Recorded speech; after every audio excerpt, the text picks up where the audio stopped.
Hello everyone, I hope you are doing well.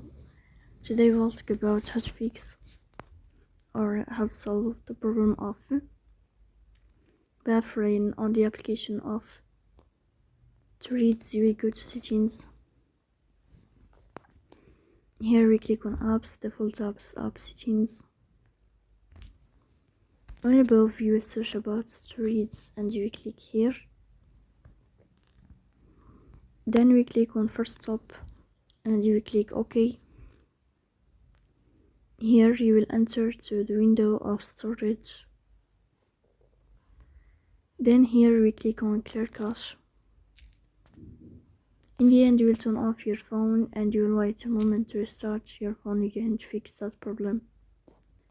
So that's all. Don't forget to support us by like and subscribe. See you next time and thank you for your watching and